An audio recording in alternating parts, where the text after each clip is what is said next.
going in for Electro Harpoon. Well, that was Afreeca, so I guess BBQ can't be leveled with that sort of criticism. All right, well, Lee Sin, something a bit more proactive. Not going to be revisiting the Kha'Zix like we saw from Game 1, but just as good. And Varus will be picked up for Ghost. Notable champions that are not on the ban list because of the texture of the series so far. Nidalee, Jarvan, both available. Lee Sin available to be picked. Then the Rumble for Maren. So a lot has changed over the course of these 3 games. I mean, how saucy are you feeling, Crazy? Do you go? You played Rumble before. It wasn't fantastic. I mean, it'd be very dangerous, especially with Kennen still on the board, for Maren to pick up. So maybe they just let Maren take it and then maybe take the Kennen themselves? I wonder how Afreeca feel about the Gragas in this spot, given that Gragas was taken at first pick in Game 1. Bless going on to an old faithful. Feels like Rek'Sai and Kha'Zix were big picks for him in his career so far in the LCK. Maren's still smiling. Apparently he's still feeling the Rumble. He'll take it. It's like a manic smile. He's losing his mind. The proof in the pudding of the replay clip there. Yeah, so he's just out of it. But we're seeing some simple stuff here. I mean, Kramer's had some good Ashe games this season. Spirit finally gets the Lee Sin that so far has been denied from him this season. This series, sorry. Season and series blended for a moment there. So could potentially just take a top laner here if you're BBQ. Seems like they want to go ahead and maybe lock down that bottom lane and use the bans to pinch out Tusin's support pool, perhaps. And they decided they're going to stay with Hook City by taking the Thresh. If you're going to take Thresh here, Tahm Kench, even if Tusin isn't a top-tier Tahm Kench player, like Core JJ was earlier, and Gorilla and Wolf have been famously over their careers, but that would be an obvious pick here. For both teams, actually, given what's been selected. Or maybe this is where Tusin just keeps going crazy. You mentioned the Tahm Kench, it will be banned away. Tusin's just like, let me play the Aurelia. It's time. Oh, Kilios, we had a support Nunu. So, I'm all out of predictions here about Tusin's support pool. Why would he go something like Zyra? That'd be crazy. I don't know. Standard? What? Well, J4 banned away by Afreeca. That does mean the ban does come through like Game 1, but it's actually from the side of Afreeca in the second round rather than the first round. Clearly not something that Maren has been prioritizing. Karma ban, that has been Tusin's meta support so far this season. Even if it's not fantastic into the Thresh and lane. Just because shields are so damn reliable. Lulu's been one of the other ones for him in the past, but to the Thresh, not great. What about his Malzahar? Please no. I would prefer that over the Nunu. That's true, but the 80 MS Malzahar plays. He tightened him up since that happened, but Kennen will be the final ban, so trying to give an advantageous matchup over to Maren with that. Pretty good here on the side of BBQ and pretty reliable as well. Looks like they are going to consider that suggestion from me. Thanks, BBQ. Now I look good. Prophet Papa in duty. Oh, no, they're going to change. Oh, dear. Prophet Papa denied. Oh, you got shut down. I did. The victory dance was too early, Achilles. Yeah, just a bit. So Sejuani going to be picked up for the top lane. Into the Rumble. It's not a matchup we've seen before. Understandable that Spectre's Cowl will probably have to come out pretty early, but don't have a lot of data points about the Sejuani versus Rumble matchup. You'd imagine she's going to eat a lot of free damage and be hurting for it. Pick comp in full display. There are no Tahm Kench to deny it, so the best they can get to is the Braum. Very necessary. Line abilities on the side of BBQ. Yeah, I mean, also just getting rid of the wave clear from Ghost and the harass. So piercing arrow. What is Kuro going to blind pick? Why do I even ask? It was so obvious. It's going to be the... He got 1,000 kills and he's like, all right, I'm shutting up shop. No more kills. Yeah, he's done killing people. And lock in on Azir. Okay, here we go. Tempt is going to an old favorite. Azir has always been a pick that has dogged Kuro. I like the music change with that. Like as soon as drop the beat, baby. As soon as Azir comes in, the music just gets amped up. Azir we have not seen in a long time and has always been, as we say, the Achilles heel of Kuro. sub 30% win rate on Azir, and whenever he played it, he ended up getting dunked by things like Master Yi from Faker. So Azir is a very interesting one. Does mean that Varus has such a big amount of space to play around between 3 initiation CCs, and theoretically, Azir is target doing big damage. All right. Well, interesting shakeups here. BBQ Oliver's trying quite a lot of different picks with that Sejuani in the top lane. And the Azir in mid for Tempt. Gonna have to put on one hell of a performance. I mean, you think early can really poke down that Galio, but as those tanky items start coming through, it's a pick through a team comp. Basically, the thought has always been Achilles. Well, Galio's not going to kill you, so you can play whatever you want, and whatever you want this time represents the Azir. All right, well, pressure on game 3. Winner take all. BBQ Oliver's desperately needing this victory to try to climb their way up the standings, avoid that relegation zone. To start off this split, let's go ahead, jump onto Summoner's Rift for our final game of the night. See who's going to close this one out, Afreeca Freecs or BBQ Oliver's.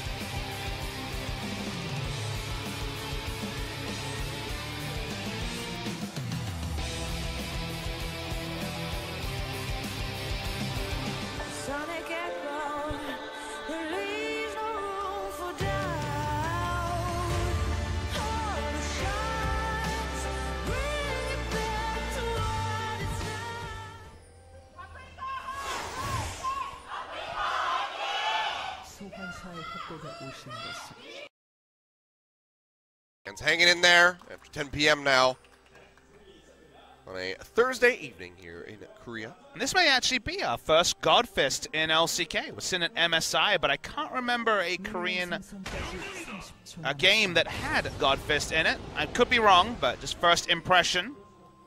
Well, if anybody should have used it, would have been Peanut. It's true. But Peanut doesn't get to play Lee Sin Achilles. Peanut gets to play after everything that happened yesterday. There's something amazing about Blank sitting on the bench undefeated for the year. He could end the year undefeated, Achilles. Yeah. They probably deserve it as well, given their track record. But it's also like the kind of reverse of EasyHoon, who had same sort of plaudits, but was often played in the easier matches, whereas Blank is just thrown in the deep end every time. Hey, you haven't played in 3.5 months? Hey, have I got a time for you? Yeah, Backs against the wall. Didn't use you at MSI? Okay, here you go. 3 months and 2 weeks, and Blank comes in, 1 match down against Longzhu and wins double MVP. That's about as clutch as can be from a player that was so heavily criticized in previous seasons. This could be a super leash for Spirit. If you get a leash like this, lets you know for Spirit to start messing up some falls.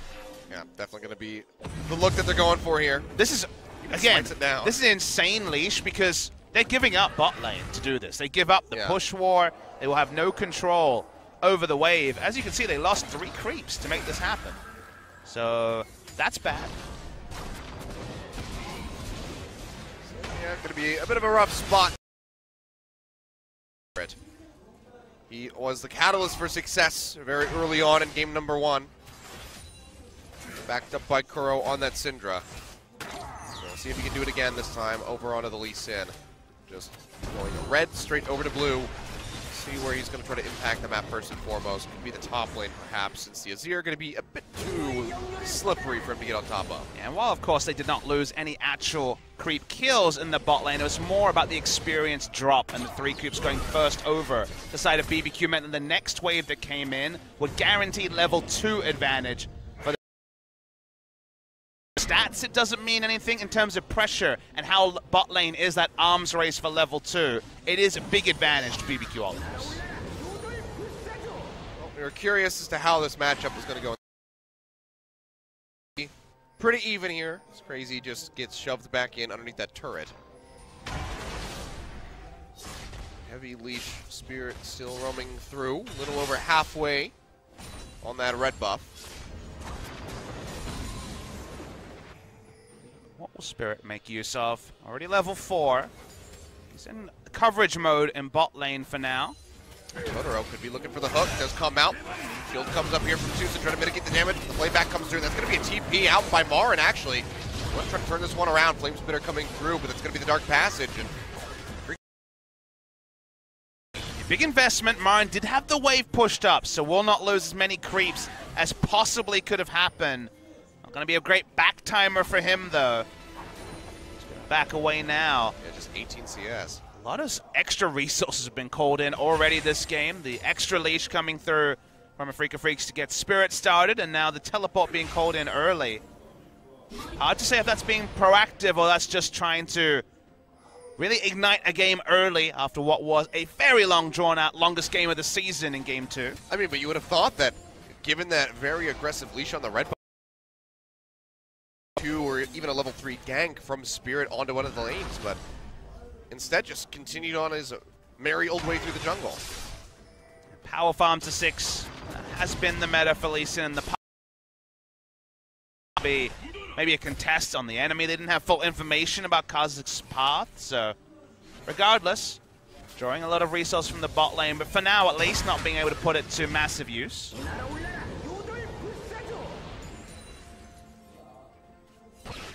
Interesting. There is still very finely poised. Teleport, as you can see when it comes to CS, not being punished. Only still ahead in CS. All the minions go down the way they should. It will be equal, but the cost was not massive. Anyway, for Marin to visit bot lane. Yeah, as long as Crazy can't find something with his TP in the meantime, that's when BBQ could definitely find some ground to stand on in this third game. And what if the see in Champion Select? Theory being, like we mentioned right at the tail end of that, that you get a pretty free lane for any champion against the Galio. So kind of like when Morgana mid was a thing, you could fit in a lot of carries because you weren't really afraid of solo kill pressure. Galio might be even lower on the kill pressure, especially without an assist from the jungle. So I feel like they can get away with Azir. Azir is... Marin goes low, bless. Yeah, double turret shot taken by Marin. Spirit's top lane though. Rotating his way up here. Crazy goes low. Spirit not going to be able to find it. Equalizer comes down. He'll go dangerously low, but they still just can't find that kill. Yeah, Spirit didn't want to invest in something very opportunistic like the flash into ward jump and already had his W on cooldown from Wing to Marin, so thinks better of it.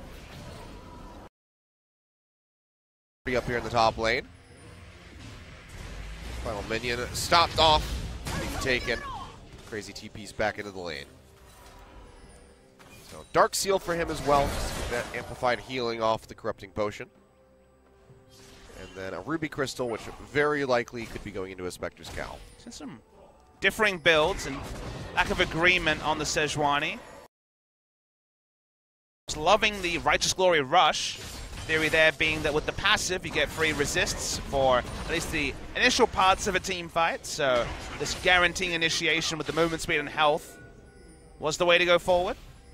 You'd obviously go for a more standard build. If Sunfire hadn't been so toned down, it would be a very large one-item power spike for the Sejuani, but with its current stats, still an option, but doesn't kind of define the meta like Sunfire did for the best part of 2 years. Yeah. Definitely fell off. This change is coming through, affecting it pretty heavily. I mean, there's falling off and there's been Spirit rotating down towards this bottom side of the map is spotted out. The Scuttle Crab is being taken by BBQ, so they'll have that forward vision in front of the Dragon Pit. Spirit could find his way over the backside of the wall. Instead, he's going to find Bless. Throws out that Q just in time to be able to dash over to the side. So Sonic Wave does take him out to safety. A lot of pressure being applied around this bottom side of the map right now by both teams. You track back to what was made of the early leashing and very little in any regard. Teleport not punished when Marin came down bot, now back. Teams are doing this very competitively in terms of CS, so Thresh is always not going to be a harassed lane, much more just strong in lane. Going a melee support like Braum isn't going to be punished by Thresh, so we will get largely late game builds and equal builds on both support and AD carries alike. But if other things are being equal, here as the one trump card is, oh, the Ash Arrow flies in. Yeah, just a couple Seconds too late there to try to get a lockdown in on the Bless. It led to a massive combo for Spirit to come up with that kill, but instead, he's going to be healing back out of the jungle, likely handing over a blue buff to Koro, so he can spam out more and more whirlwinds. Spam is real on both. With his Q also, as he gets cooldown reduction, will function very much the same way. And we thought we'd get action Achilles. We thought maybe there'd be some super forces in a 20-minute game, but it's not coming. Yeah, baited by the leash. Outsmarted by Afreeca. That's that feels really bad. It's like impressively. Yeah, don't awful. think about it too much. Well, Spirit trying to roam up towards this top side. Mar will clear out the minions so he can safely push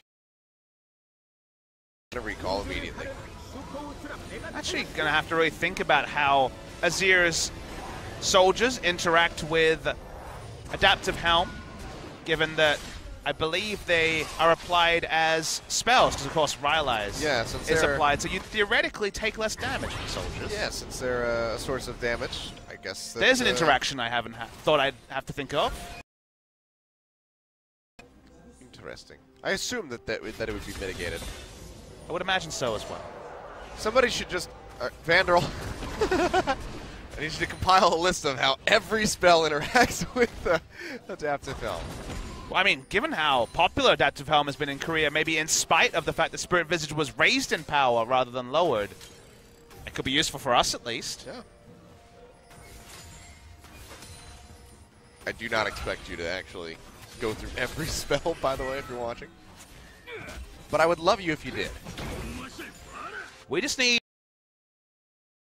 and every interaction works in League of Legends. I just don't want to be the one that leads him to insanity after making that video. I just feel like we need our Bible, you know, our opus, to be able to look at and get every interaction when available. Where can I cross-reference Achilles? Maybe they should just start including that in the patch notes. Those would be really long patch notes. They just get like an actual drop-down menu or a side link. They just new player misclicks and there's thousands of interactions all over his screen, gets scared, doesn't play the game. These are things that could happen. Get that new bad here. That's kind of how I felt when I played the original Dota. Really? Not because of like patch notes or anything, just because of like everything that was going on and simultaneously being yelled at by people. I mean, that was a different time where you were downloading the map, see patch notes, compared to League of Legends where patch notes are a lot more identified, so understandable. I remember when new heroes were released in that game, you really didn't know what they did. You had the you would lose, and then everybody in that game would yell at you and tell you they were terrible. In much meaner terms. Les here looking to contest. He's going to jump over the wall here, straight in onto him. The Dragon's Rage just finishes him off. Spirit coming up with the first blood, and they'll follow up with the Rift Herald to boot. That was smooth from the side of the Afreeca Freecs. Shouldn't be surprised that Marin will be picking up the Rift Herald to the top laner. Yeah, dismine is what he says. Walks back up top. Needs to be respectful. Crazy's burst range not massive, but there is the health bar from Marin. Spirit will continue to provide coverage in the top lane. See Crazy, yeah. Chucking him down pretty considerably. We'll get the freeze in. Big burst of damage comes down, and he'll just get soloed out. Yeah, Spirit was further away than he expected. I don't think Crazy has the damage without the ultimate. No cooldown reduction on the Q. Yeah, at this point either. Marin, his Rumble has abandoned him, it feels like, judging by his last interaction in Game 2. By a Sejuani, that's right. You heard that. It was official. It really happened. Now BBQ, they want to really up the pain with an Infernal. Yeah, they say, screw it. You go ahead, you take away that Rift Herald. We'll just get the Infernal Drake, which will last us a lot longer. BBQ fans are in full voice. They've seen an opening, and it's Rumble getting solo killed by a Sejuani.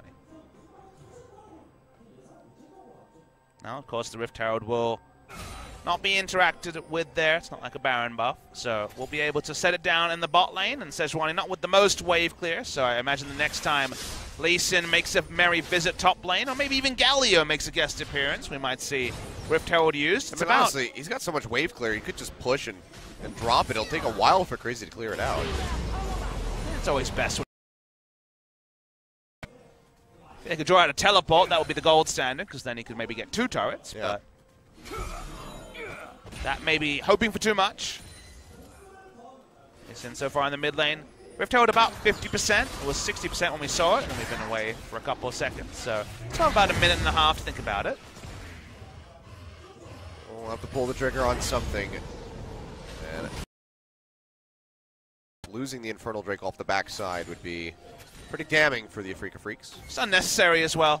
I mean, Marn could have just backed off. There was no need for him to be in lane. He could have altered the minion wave and left, but thought he knew his limits better than he did.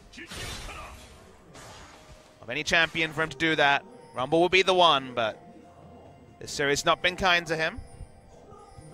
Yeah. Wonder how this will affect future games, because if maybe more teams will be a bit more frisky with leaving the Rumble open against Afreeca. He's had a respect ban in basically all his other games this season. It's a long con. He's just, you know, sandbagging, losing a couple games. Really, the long con of a team getting 2 perfect games and being 1-3 in match score. That's what's going to happen if they lose. Well, I'm not saying it's a smart idea. Here's that friend we spoke of. Bless still has Smite available. Yeah, he's in the vicinity, but you can see Kuro starting to cheat his way up. We'll find Temp, tries to cut him off. But they're running out of time to use this trinket. So it looks like Mar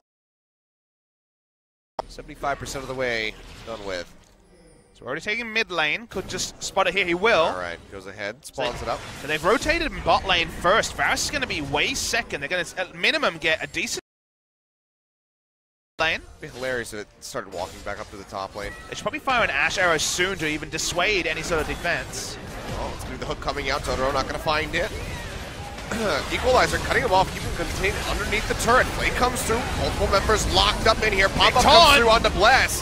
Gonna have to flash away to try to keep himself alive. Rift Herald goes down, as does the turret. So first brick picked up for Afreeca. They won't be able to get much else on the backside of that. A couple summoner spells here or there. Really tricky. That play evolved a couple of times. Lee Sin top, so you thought, okay, it's going to be used in the top lane. But they roam mid just as bot lane communication between the 3 players involved. They're able to take the mid lane turret. And this is Azir, who was under no pressure at all from the Galio, and who, if you think back to the 2015 spring meta, we had Azir versus Xerath mid lanes that went 35 minutes with no outer turrets being taken down. So taking down Azir's turret is not a trivial objective. And it does mean that Azir, much like Cassiopeia and a lot of these other control mids, will now be forced to farm much more defensively or risk being overextended against a Lee Sin. Yeah. Speaking of which, Spirit pushing his way through. They're going to look to slow up Crazy, land the first Electro Harpoon, but he'll dash away. Don't get the flash, but should be another outer turret going down in favor of Afreeca. Trying to snowball off of that mid push, build up some gold for the team. Yeah, Kasi top if the Rift Herald was used top, out of position in mid lane, now out of position in top, was only transitioning to the top side of the map. Good read there from Afreeca, who didn't have the full information because he didn't have ward coverage of the red side jungle of BBQ, but Bless needed to be in position for the counter gank, or at least pressure. Didn't appear, and thus 2 turrets very quickly go down for BBQ. Something that was severely lacking from Afreeca Freecs there in game number 2. So back on pace. We're in game 3 where it really counts. Minute 30 seconds on that next Dragon and Mountain Drake coming up. Hoping to close out these final outer turrets. Outer turret, rather. Kuro can get very advanced on the map, pushing in lane and top lane grows. Every time Galio gets first roam after getting first turret, it's usually the side lanes that are the penalty. So keeping control wards, if they can get double control ward on their blue buff and also the bottom quadrant, that's so important for BBQ, because otherwise they don't have control. There's also a Lee Sin in bot lane, and multiple people come in, they take another turret, they get a couple of kills with Freecs. Pretty soon, I mean, I say pretty soon, but right about now, he can push about wherever he wants. Kuro has that Adaptive Helm and the Gargoyle Stoneplate completed. And he is now unkillable. He has Gargoyle Stoneplate, as you say, an Adaptive Helm against an Azir, so maybe if Ghost was able to fire at him freely for like 30 seconds. That's, 30 seconds of hopefully something happening with the other 4 members. play around the bot side. Heavily expected. Not quite as telegraphed. While Galio had left lane, he was not actually cheating towards the bot side, so this is what Tempt has to do. All he can do is kind of push the minions to the middle of what used to be mid lane when the turret was still up, and leave and hope that he's in position. Taking the stun grab right now. Yeah, Ashar comes down. Does is still down. Can they get on top of him? The answer is going to be yes. Taunt layered in there for good measure. And they'll take him out. And Cleanse only now is about to come up. The window was so small for Afreeca Freecs, but Kramer continues his trend of hitting these Ash arrows. We called him Prey S.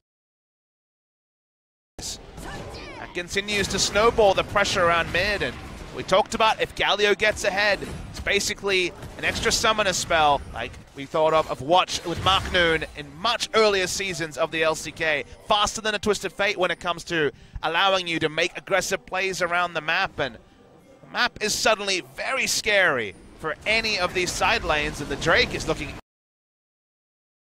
There's really anything that they could do outside of a Hail Mary seal from a Void Spike from Bless, but even then he's got to walk up towards Kuro and Deucin. Justice Punch would lock him down long enough for that kill to come out, because Spirit has plenty of damage at the moment. So they will just go ahead, pick up their first Dragon Mountain over to them. A second one on the way as the third Drake will be spawning in 6 minutes time. And hasn't had to go to an emergency build, so even though he will facepalm from Leandri's very early, the play we talked about around the bot lane is being executed now.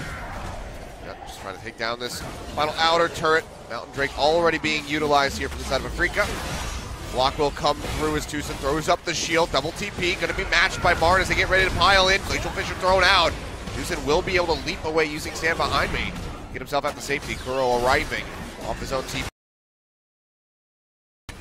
Seems like he can make it out safely.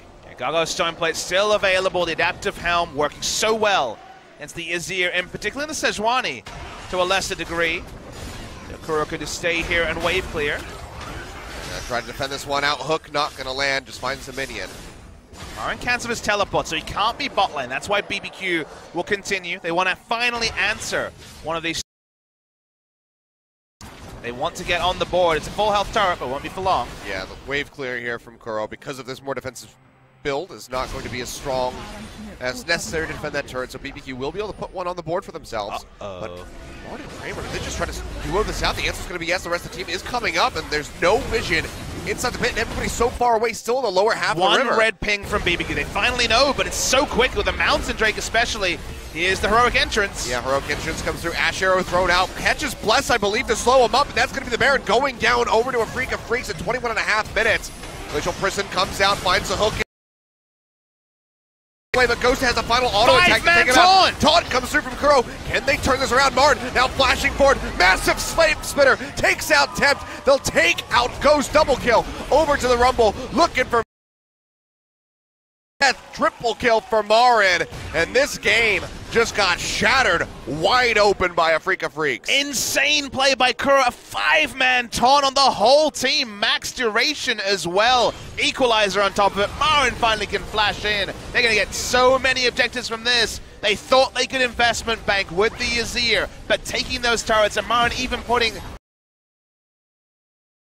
The game has gone insane in 7 minutes. I mean, this is looking much closer to what we saw in game number 1. Decision making around Baron helped them in game 1, secures it in game 2.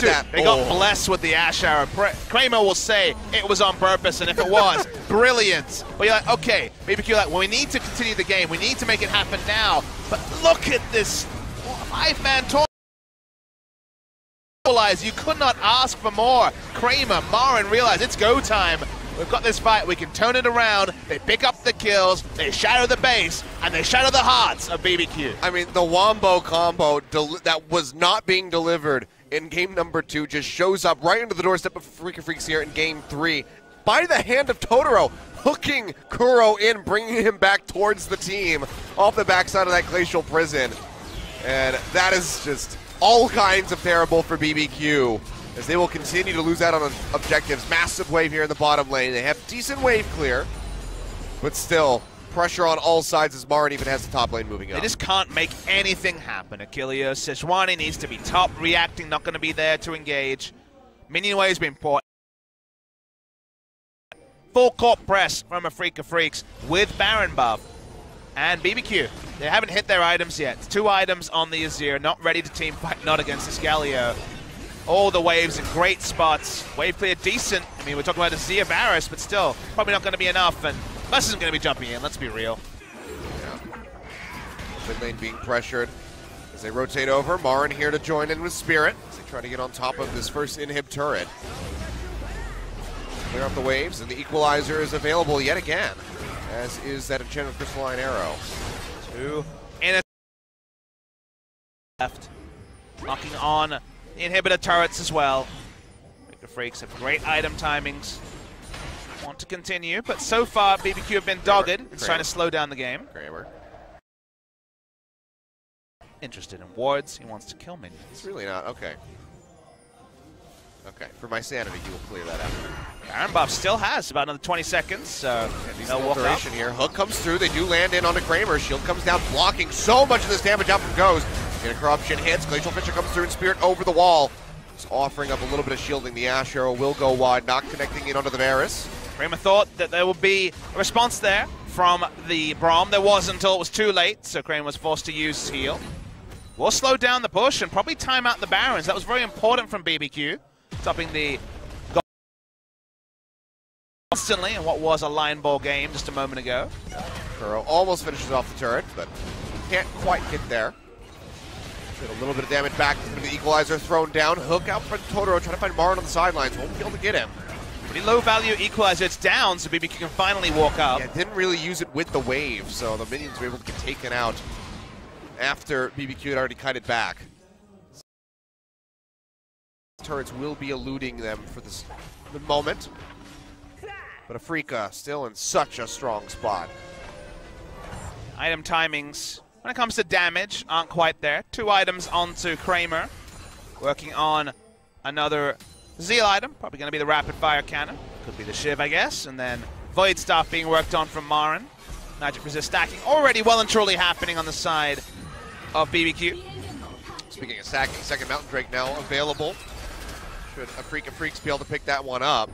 Already saw how quickly they were able to take that initial Baron. This will help them break those final outer turrets. Inner turrets. I keep saying outer turrets because they're outside of the base. They feel like outer turrets when it comes to being independent.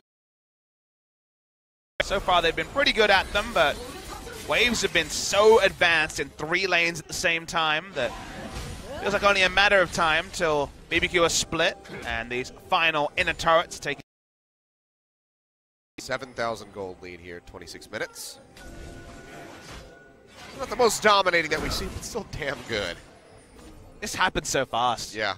The flame ignited with that 5-man taunt, and also the Baron going down. So good moves from Afreeca Freecs to get them back in this game rather than big mistakes from BBQ. Assertive around Baron, and then with a really big taunt, and the texture of the game changed. Not all done. It's not inked yet. They haven't broken the base. Azir is starting to put together gold. There isn't an air of inevitability about this game, but Afreeca do have complete control. I assume that it was likely Marin making the call for the Baron, but if not, whoever did it, hope they get MVP. And when he was asked after they beat SKT in the first round, he said he was the man who made the late game calls. So, as you say, first instinct is that it was he, and if he's to win an MVP, which looking unlikely at this point, may get the question asked again.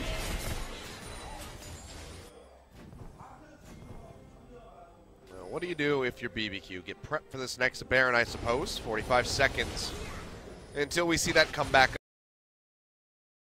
Awkward color point of lose the minimum because they need Azir to pile on items. They need to keep their turrets up as long as possible. It is Tucson, though. Yeah, he's going to get hooked, takes a bit of damage. Kuro's entrance comes through. Kuro arrives to the fight. Justice punches way to safety. And TP was used by Crazy, so they beat that out. And Spirit happy to just park himself in mid lane, continue to push up those minions. So much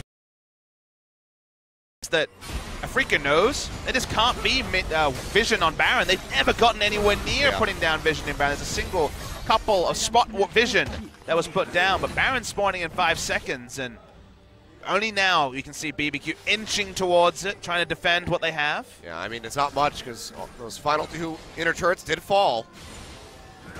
West taking a little ride over the wall, making...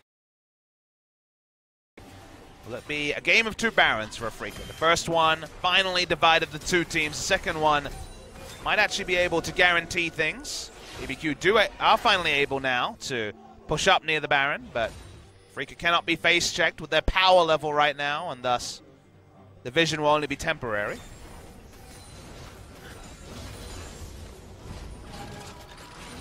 BBQ, if they could come up with a steal, could be enough to potentially swing themselves into this game.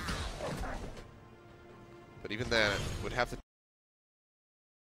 structure off the backside of that Baron bomb. Sejuani's going to face check here. Yeah, walking in, Kuro has the taunt ready to go. Will draw him in, but it's pretty tanky, that Sejuani. Don't get the blue buff, however, so got what they came for.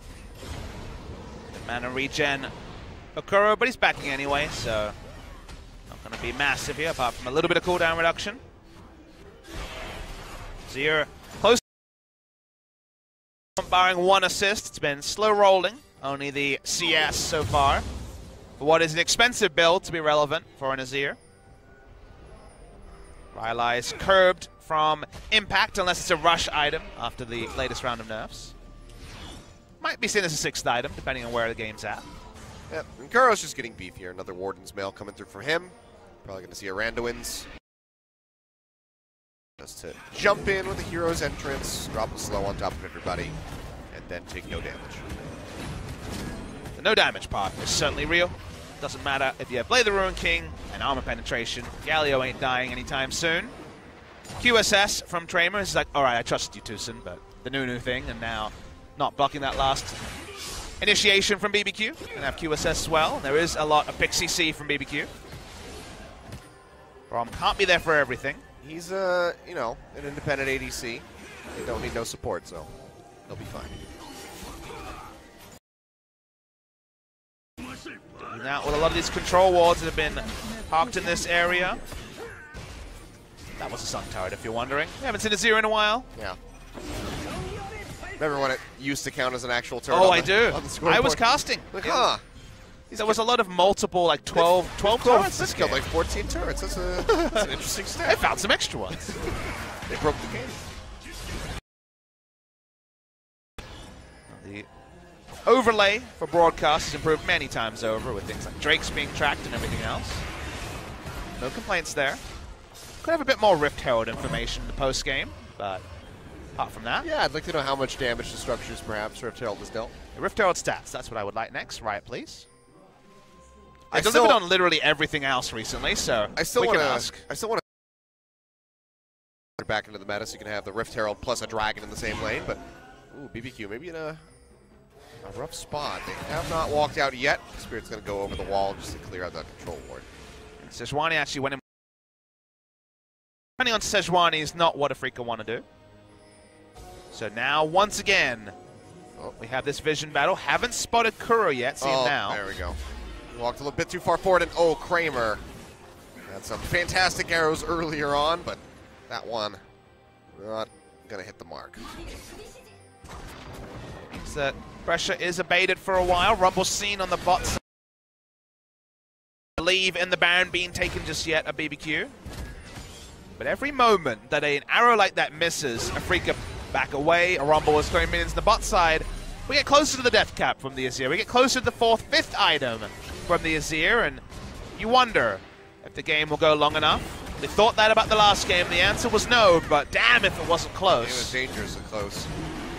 Well, for now, Ocean Drake going over to Afreeca, so if nothing else, 3 stacks prepared for that Elder Dragon. And just getting the Elder Dragon to spawn, I think, is the bigger point here, where they're like, well, BBQ valiantly are fighting for Vision in one quadrant. Getting Vision across both is a team effort, and it's a team effort just to get Vision in one. So, yeah. Given where the game is, it is a backup win condition, which they seem to desperately need. Might be asking for a bit too much in that regard. And it's why having something like Elder Dragon on the other side of the map, and even having Rift Herald is play with the meta a lot. Meant that we don't have imbalanced sides of the map like we have for a lot of the last couple of years. Keep clearing out these control wards. You can see so many in the inventories of BBQ at the moment. Marwin's sitting on 2,500 gold, wants to straight up death cap on his next buy. Doesn't mean that right now. Should be hoping that he could get it before he has to arrive 500 of the gold lead is irrelevant at minimum. And we're going to be careful, pushing forward by himself. BBQ starting to poke in here. They do find Crow in the middle of that Justice Punch, straight into the chain of corruption, but look at me, he's just not going down. Interrupt. Starts casting on that Here's entrance. Will finally get chunked out, goes dangerously low. Glacial Prison tossed out, finds Tucson. No further collapse going to happen. Rumble can... Both of them can teleport in, so a lot of ultimates invested by BBQ. 4, but no gain. Yeah, they don't even need the TP in. So do you start just going for the Baron here, brute force? I mean, you have a 10,000 gold lead. So then you would think you wouldn't need to, but to get value out of that, Rumble has done a lot of pushing bot lane. Now is the time for Afreeca. They've drawn out ultimates. Sejuani has to react and will take time to push. At least draw her teleport with an assertive play here. Afreeca are strongest right now, and that's why you see pings onto the Baron. Yeah, they're still looking for so much forward vision here. There does get engaged. Look, not going to follow up, however. And the Afreeca, they just keep trying to camp this brush. But this gank bush just allows time for BBQ to get their waves in order. Now both of them are pushing out. Reassess, the death cap is there on the Azir, but here is the force they needed to make. Yeah, the hits finally start coming through. Spirit playing on this side of the pit. See, Bless could just kick him away, perhaps just keep him out. Glacial Fissure comes down, he'll jump in. Coming down, Ash Arrow straight in onto Crazy. Dark Passage will take him out to safety, but Afreeca Freecs find another Baron. Now, when they were sitting in that control water brush, you thought, is this going to be just another Fnatic brush waiting for a pick? The answer finally was no. They got it, they pulled the trigger, they take their second Baron of the game. Slower than expected, maybe. Finally getting the big objective they needed. First Baron allowed them to open up a lead but not break the base. The minimum for the second Baron is breaking the base, but it's not easy. They only have one ranged auto attacker. Feels like the equalizer to zone plus other tools being used is what is very good from the side of BBQ. So again, air of inevitability, sure, but until they break the base, you're not willing to give the win over to Afreeca Freecs. It's going to be hard fought here. Damage starting to come out in the items from Tempt. So trying to hit that critical mass point for that Azir where you just start shredding through everybody. I mean, one Emperor's Divide, because I don't think we've seen one yet. One massive Emperor's Divide play, locks down Kramer, and goodbye Siege. I believe one was used during the massive 5-man taunt, but apart from that, I agree. I don't think we've seen Emperor's Divide Perhaps used. It was. I think right now... Even that it was negligible. So. I think right now you go Rambo. You have Tucson at some point as flash ult with heroic entrance on top of him and use the space created. They're not even going to put specks of damage into the chart. They don't have a comp built for that. Elder Dragon hasn't spawned yet, not for a couple of minutes. So they need to find a way, whether it's Ash Arrow starting, someone needs to zone, and Galio is unkillable, remember. There's the equalizer. This is the time. Tempt's going to be cut out, the turret's going to be focused out first and foremost. Pop-up comes through the Glacial Fissure, Bless goes low. Will be able to flash away, keeps himself alive, but now the inhibitor going to be exposed and taken down by Kramer. Finishes that one off. Can they exit safely? Spirit getting locked up, the shields come through, but it's not enough to keep him alive. He goes down as Tempt finds the kill, has to flash away, however, getting away from for 0 so far for BBQ. Yeah, that sentence from Totoro not going to connect. Lose out on Spirit. See how long they want to stick around. Kuro down to half HP. Could TP back in if they really want to get aggressive with a shove. It seems like they might just have to concede after that first hit. Yeah, double TP in would not stop them being outnumbered. So smart of them to back away. Elder Dragon spawn. Would miss rinse and repeat with another big buff, like the Elder Dragon buff, riding on top of 3 Drake stacks. With the recalls coming through, this does give a decent bit of an opening for BBQ to start pushing forward, try to get some vision down. You can see Bless has that exact idea as he works his way over towards that Elder Dragon pit. He's happy to get at least a situation where he only needs to fight on one side of the map at a time. BBQ really haven't been bots. I mean, there was about 7 minutes or so where we just were stuck up in that top side jungle. As Afreeca Freecs kept wanting to bait them into that brush on the backside of red. They had Rumble pushing in bot lane. Oh, look in on the Tucson. They want to commit into this. The answer's going to be yes, Hero. When Hero's entrance comes through from Kuro, gets the pop-up onto Bless. Ash Arrow comes down, locking him in.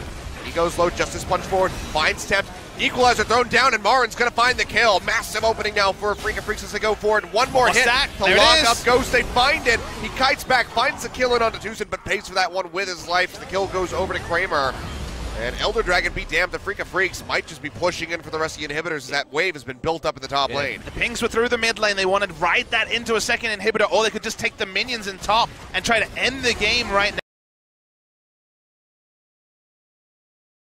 Very long time on Tempted Ghost. The game could still end here. See if they can close this one out. Wave being escorted forward by Mar and just zoning them back as the second inhibitor could just go down as an insurance policy, but seems like they will just go for the finish. The first Nexus start going down as Crazy desperately tries to lock them in. But you can see them just having to head for the hills. Martin flashing forward, trying to get the finish off onto Bless. Can't quite get it, but the Nexus is now exposed. Bless trying to heal up, but it's still 7 seconds left on the Temp. And Afreeca Freecs, after an abysmal game number 2, will be able to close this out with a 2-1 victory. They get over the line again. Series between the two. The perfect game seems like a very long time ago, Achilles. Game 2 was messy, but BBQ just about got it done in the end, kind of against all odds given where the comps are at. Game